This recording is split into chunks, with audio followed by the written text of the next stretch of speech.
to Yeah. bad weather.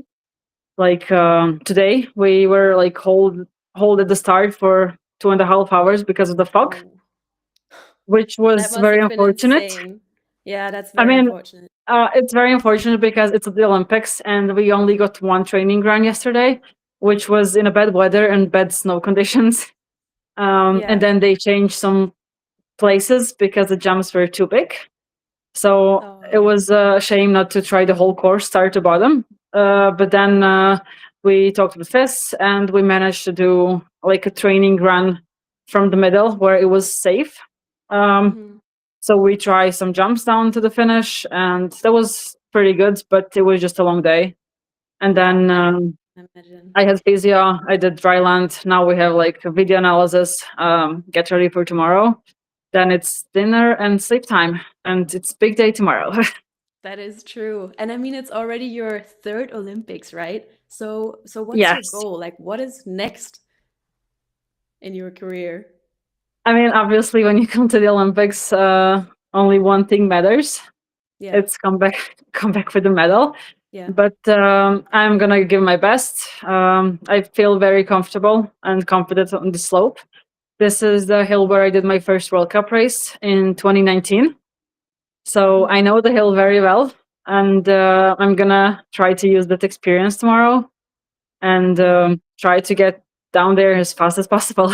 Yeah, for sure. But I mean, talking about racing and down the hill, and that must come with like so much stress. And how do you do with stress? And do you have like any rituals maybe that help you deal with that high pressure moments? Yeah, I feel like when I ski speed, downhill and super G, it's so much mental, like mentally tiring that Yeah, I sometimes just ask the coaches, like, can we go do a GS run, yeah, um, just to like kind of relax a bit. But then you also get used to it. Like for yeah, me, usually at the beginning of the season, I'm really nervous because like I didn't have teammates to train with. I don't know if I'm fast, if I'm slow. Like yeah, it's always kind of a uncertainty. So it's like always a bit of struggle with sleep. yeah, But now I try to like I manage to work with it, like do some meditation before bed, and yeah. that kind of helps. But Okay, then that like sounds, yeah. I mean every day you do a speed training, you get more Mhm. experience. Yeah, So I think like I have quite some at this point, and I kind of know how to deal with that. And yeah. especially like when you have delays like today, I could see like some of the young girls Mm, starting late. You could see yeah, like how nervous they were, as like they want to do the run because they don't know the hill, and they have to do a Olympic race tomorrow. So I completely understand that. yeah. So I mean, it's not easy, whatever sport you do, definitely. Yeah, for sure. I mean, just from my perspective, we in Park and Pipe we have quite a community. How's the friendship with like other girls in the alpine skiing world? Because we see a picture here now with the Swiss girls. Do you have like Yeah, it's friends? yeah, it's Delia and Janine. Yeah, Well, I'm still one of the younger girls on the tour, so yeah, like these girls are younger than me, and it's nice to kind of like have more and more of the young girls that we can kind of like create our own community um, apart from like with the very experienced and older girls. yeah, But I mean, we're not many. We're like 40, 45 girls who are always on the tour. So you kind of like you try to be friends with everyone, and then just try to pass the time. You spend yeah. so much time together at the end that like it's for sure good if you get along. Yeah, definitely. Yeah, so much for alpine skiing. Right now, we'll come back to you in a little bit. Let's move on to cross country because there was a big competition today as well, which brings us right to our next guest, which is a very special guest because she is the first Indian cross country skier, and she had her debut in Ruka in November 2025, and now she's trying to get those points and tries to qualify for the next Olympics. So welcome, Bhavani Tekada. I hope she can hear us and see us in a second. There she is. Hi, hi, hi, everyone. Hi, how are you? And where are you coming? Where are you streaming from? Yeah, hi. I'm right now in India, in Kashmir, in the Himalayas, doing my training. After the World Cup, I took a break, but now back at training for the next Olympics. I think that's how the athlete Yeah. lives goes on. Yeah, for sure. You Yeah. definitely have to walk us a little bit through your career. Like, where does this Olympic dream come from? When you're born in India, which is like a nation that is not really known for skiing, cross-country skiing in particular. I mean, you do have beautiful mountains and lots of snow, but that's amazing. Yeah, I mean, to be honest, until I was 20, I didn't even know winter sports existed. I had never seen snow in my life until I was 20 years old. But yeah, I somehow ended up coming to the Himalayan mountains, and I tried alpine skiing in 2018 for the first time. And I was in love with Lindsey Vonn, and I started watching her in the 2018 Olympic because that's the only name I knew in winter sports at that point. And Yeah, while watching her, because we don't have the any channel streaming in India at that point, so I used to subscribe for Eurosports, and I was watching it there, and then I also ended up getting a glimpse of Marit Bjørgen at that point. And I was very fascinated because Marit Bjørgen was coming back from her maternity leave, and I think she won like 5 Olympic medal at like 37, 38 years of age. That kind of fascinated me being an Indian because I'm not talking about everybody, but in general, I've grown up hearing that women can't do much, and women can't do much after their 30s or once you have married or have baby. That's how I grew up hearing in yeah, general in society. And when I saw Marit Bjørgen breaking all the records, I kind of like skipped watching Lindsey Vonn, and I was like watching, who is this lady? What sports does she do? That's one. The first time I encountered cross country skiing, but in India, I couldn't do cross country skiing at that point because everyone does only Alpine and the institute only provides Alpine courses. So I did my Alpine for 2 years. And luckily, I was given a chance 2 years down the line to try cross country yeah, skiing by some military people over here. And I took the chance and I tried it for fun. And I used to watch Marit Bjørgen's video because we didn't have anybody in India to teach me cross country. So I kept watching her video whole during the lockdown, and here I am yeah. today representing India in cross country skiing. That's pretty amazing. I'm not sure if we do have pictures from you with maybe Marit or yeah, or maybe you can walk us through your memories from Trondheim for a second. Yeah, I think this was in Ruka. So this is my first World Cup debut this year. I think this is the first World Cup debut for any Indian athlete in winter sports, like in skiing, Yeah, ski and snowboard. So I think this yeah. is this is one of the best That memories for me. that's yeah. That's pretty amazing. And how? Oh yeah, now you can see the picture. That Yeah, looks pretty cool. Also, pretty that's I huge think crowd in the the background. That's amazing. yeah, they played a Bollywood song when I was entering No my way. yeah, it was in Switzerland World Cup, so they played a Bollywood song during my finish. That was That's pretty amazing. amazing. And then you train in India? How do you train in India? I mean, I come up to the Himalayas in Kashmir. We have a beautiful mountains. Yes, we struggle a little bit with the infrastructure, but it's improving. So I do summer training with roller skis in the Himalayas, and in the winters I come to Kashmir and do training. And obviously I've been traveling to Europe to learn and gain more experience Yeah. to learn the techniques. I've been traveling to Finland, Norway, and Italy, and all these Yeah. countries to train. Lots of traveling involved, I guess, which brings us to a next topic, which is the hot take. So, yeah, which cross-country format is actually your favorite?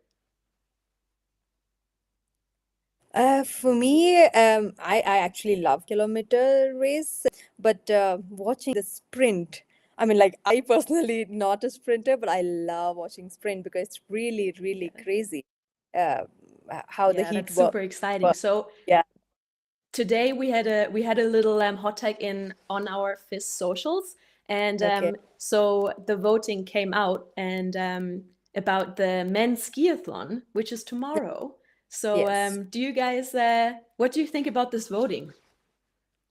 I mean, we have a mix of Pellegrino, which is just a local legend, I guess. Second, Yes. he got second at the last race, and then Gus, who is, I think, in really great shape and maybe kind of a dark horse, and then Korostelev, who's under the neutral flag, and he's just a youngster. So what do you guys think? Maybe the Italian guy, because it's home ground, so I'm expecting that he might be the one. And but yeah, you never know what Clavo does, because he's just uh, like a shocker to everyone. He just comes out of Yeah. nowhere sometimes. Yeah, and I guess sometimes the Olympics, they just bring up those stories where those underdogs just, I don't know, have the Yeah, day of true. their lives and get a gold medal. You never know. But yeah, speaking of gold medals, moment of the day. So let's have a little look on some photos of today. And yeah, we definitely have to cover some cross country and some downhill. And I hope we can see, yeah, the gold medal. That was Oh, pretty freedom. special. I think she had such an amazing performance. What do you think? Oh, I mean, like, great. Like, I have watched her personally during the World Cup, journey, and she's amazing. Like, I think the whole Swedish women team is like really crazy in cross country skiing at this point. Yeah, definitely. And let's talk about you have a very special friend as well. I think I've heard. Um, Yeah. who is that and what happened today? Um, I mean, like, I have a special bond, which I never expected. Jessie, I mean, obviously, I think everybody in the world loves her for the person she is. So I also was one among the biggest fan, and I loved her for her personality. So I had approached her last year. We just had a very small chat, and I loved how she remembered every tiny bit of our conversation. And again, this year during the World Cup, we got to meet again and travel together, and compete Yeah, together. that's So that was really amazing how she connects with everybody, and how she'll be there, because I was all alone. I didn't have a team during the World Cup. Like, I was traveling alone, like no coach, no technician, back technician, or anybody. But I still used to get a message from Jessie before all my races, wishing me luck. And she used to be on the track screaming my name loud there, like the whole stadium is screaming her name, and she used to be like, "Go Bhavani, go Bhavani."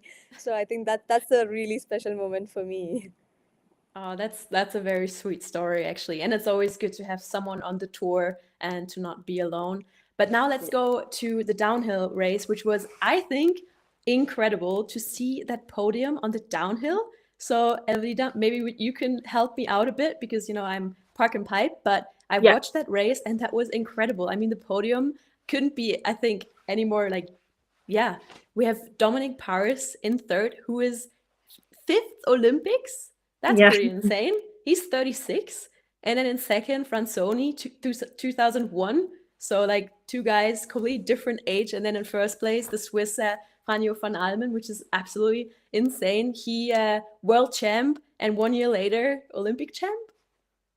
Yeah, I think like so we were on the start, and as we were delayed, we opened the downhill to watch, and it was so fun because I mean, Franja, he's been on the podium this year, he's been winning, so it was not a surprise. And then also with Giovanni, he's in a very good form this period, and it was so amazing to see him get a medal on his first Olympics like race, and especially at home. And for Paris, for me was like super exciting because this morning I was biking, and then I was going to the feed on Instagram, and I see his family or his wife post, or like the partner posted a video of the kids and saying like, yeah, we're here um, to cheer on you, medal or no medal. And Oh. then it was so fun to see him like get on the podium, and I mean, two Italians at home. It's Yeah. it's been like pretty cool, I would say. Yeah, that's pretty incredible. How surprising was it for you, the fourth place with Marco? Yeah, I mean, yeah, it's downhill, it's men's downhill, and you never know what's gonna happen. Yeah, It's that literally it's been like so close this season. Every year, every race, like different people on the podium, different winners. So you never knew what could happen. And if you watch the training runs, you could see Marco was not the fastest. So yeah, you know, yeah. Speaking of not the fastest, I mean, tomorrow is going to be a big day as well for the women. And I mean, Lindsay, like, what do you think? Like, how are her chances of, performing? And I think it's incredible that she's just still skiing with her injury. And what do you think about, racing with a I brace? know. I mean, Lindsay is a legend, literally. I Yeah. mean, she's done so much for alpine skiing, but I think she's also done so much for women's sport. Mm-hmm. And I have a picture with her from 2019 here in Cortina, from my first World Cup race in speed, and then today I'm competing with her. So I would like to see myself in that picture, tomorrow. But yeah, let's see. Honestly, you never know. Who knows? As you As I said, said, the Olympics Olympics. write their Yeah, own stories. exactly. Yeah, no, you got this. But yeah, do you have any like suggestions, or like maybe do you think about a big surprise? I guess I mean I'm rooting for you, girl, but Me too. yeah. Uh, I mean, the US girls have been fast. Jackie, especially. Yeah. She won yesterday by a lot, and today she was pretty fast, except that big mistake. Then, I mean, you always have Sophia, Kira as well. I mean, it's a lot of great skiers who could compete for the medal.